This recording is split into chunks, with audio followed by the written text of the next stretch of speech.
The United States originally pursued a policy of isolationism, avoiding conflict while trying to broker a peace between the two sides. This resulted in increased tensions with Berlin and London.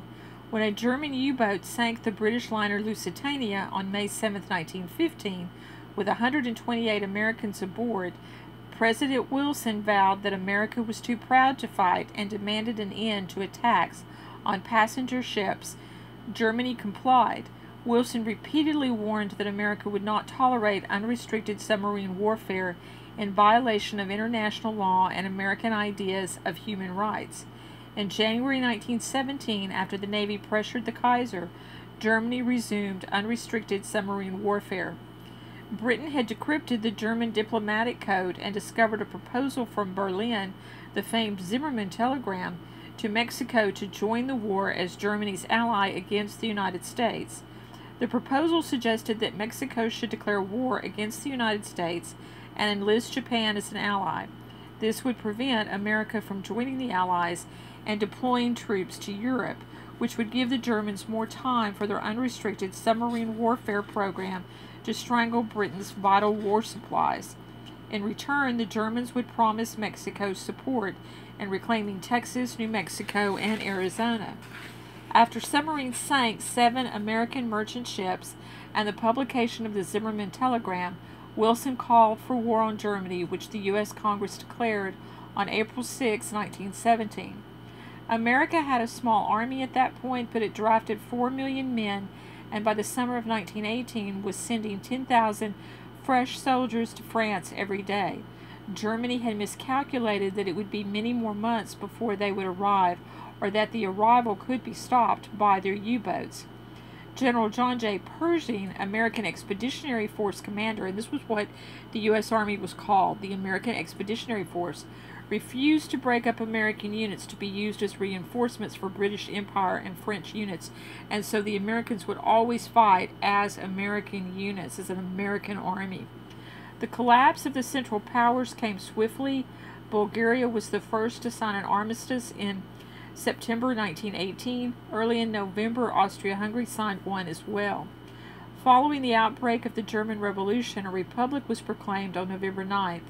The Kaiser, or King of Germany, fled to the Netherlands. He died there in 1941, ironically when World War II had started.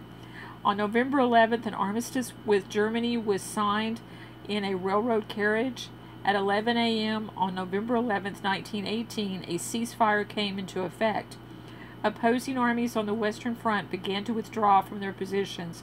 A formal state of war between the two sides persisted for another 7 months until signing of the Treaty of Versailles with Germany on June 28, 1919. Under the peace settlement, Germany was required to pay reparations eventually set at $33 billion. Accept responsibility for the war, cede territory to Belgium, Czechoslovakia, Denmark, France, and Poland, give up its overseas colonies, and accept an Allied military force on the west bank of the Rhine River for 15 years. These were very harsh, bitter terms, and it is going to cause so much bitterness. They will cause so much bitterness in Germany that it will really feed those who feel betrayed by the war and by Germany's surrender, and they will be able to use that to begin to build momentum towards establishing the Nazi Party, which will be led by Adolf Hitler, and Germany eventually getting strong enough again to where they will declare World War II, what will become World War II. After World War I, Wilson participated in negotiations with the stated aim of assuring statehood for formerly oppressed nations in an equitable peace. On January 8, 1918, Wilson made his famous 14 Points address, introducing the idea of a League of Nations, an organization with a stated goal of helping to preserve territorial integrity and political independence among large and small nations alike. And those 14 points were widely published. They were put into flyers. They were distributed all over Germany. They were thrown out of airplanes. And a lot of people really felt like Germany agreed to negotiate an end to the war kind of based on these 14 points. And a lot of people living in other countries really saw them as a sign of moving forward, of really eliminating the warfare that Europe had been plagued with, and it was going to nations that have been people that have been trying to become independent felt like they would now have the opportunity to do that. And Wilson really staked his reputation on these 14 points, and he wanted them to really be a means toward ending the war and achieving a fair peace for all of the nations. Unfortunately, what's going to happen is he's going to put so much into establishing the League of Nations that he will sell his soul for that, and he will kind of back off from the other points and really pushing them in order to get the nations to agree to participate in the establishment of a League of Nations. And so a lot of people are going to come to feel betrayed by Wilson because he did that. He makes some mistakes during this time too. Besides that, he, in midterm elections, before going to France to work on this peace agreement, he had really encouraged people to vote for Democrats in the election. Now, before that, the war effort had really been a joint effort. The two political parties had really worked together, and they had kept politics out of things. Well, then he turns it around and makes it very political in this election, and then got really surprised because the Republicans won heavily in that election.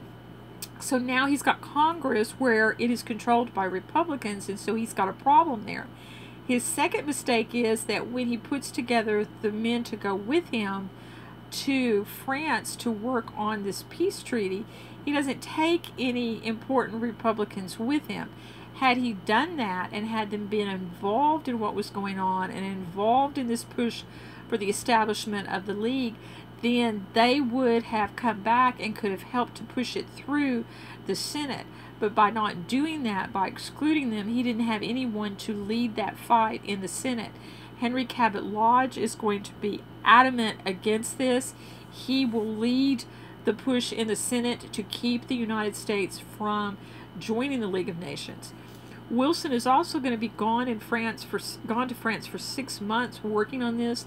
This was a long time to be away from the United States in a day where you didn't have, like today, instant communication. So he's going to be kind of out of the loop. He's not going to really know what's going on back in the States. And so that's going to be another problem for him when he comes back. And he comes back really feeling like he's like king of the world. He's won the Nobel Peace Prize for his peacemaking efforts. He thinks he can do no wrong. He also kind of had this tendency anyway to think that he was always right, and that if you disagreed with him, well, then you obviously were wrong because he was right. And he would get very stubborn on things, on issues, and he's going to be very stubborn about not compromising on any part of the League of Nations, which had he done a little bit of compromising, there's a possibility it would have gone through the Senate and the United States would have joined, but he refused to do that, got his back up, and as a result, he completely killed any possibility of that. Wilson went on a demanding public speaking tour to obtain support of the American people for ratification of the League. He basically was kind of going around the Senate, and he was hoping that the American people would so support the idea that of the United States joining the League that the Senate wouldn't have any choice but to vote for that. After one of his final speeches to attempt to promote the League in Pueblo, Colorado on September 25th, 1919, he collapsed. On October 2nd, 1919, Wilson suffered a serious stroke that almost totally incapacitated him, leaving him paralyzed on his left side and blind in his left eye. For at least 6 months, he was confined to a wheelchair. Afterwards, he could walk only with the assistance of a cane. The full extent of his disability was kept from the public until after his death on February 3rd, 1924. He was deliberately, with few exceptions, kept out of the presence of Vice President Thomas R. Marshall, his cabinet, or congressional visitors to the White House for the remainder of his presidential term. His wife Edith selected issues for his attention and delegated other issues to his cabinet heads. This is the most serious case of presidential disability in American history and was later cited as a key example, while ratification of the 25th Amendment was seen as important. And most historians now believe that Edith was really acting as president during that time, that she was deciding what documents went in for Wilson to look at, and that maybe he looked at them, maybe he didn't, but that a lot of the signatures that were on those documents, they actually appear to have been her signature rather than his. So it really looks like she was running things. A lot of things were ignored during that time. A lot of business, a lot of decisions weren't made.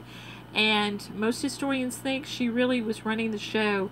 And that was why he was kept away from his vice president, because the vice president should have been given the position and should have stepped up to become president at that time.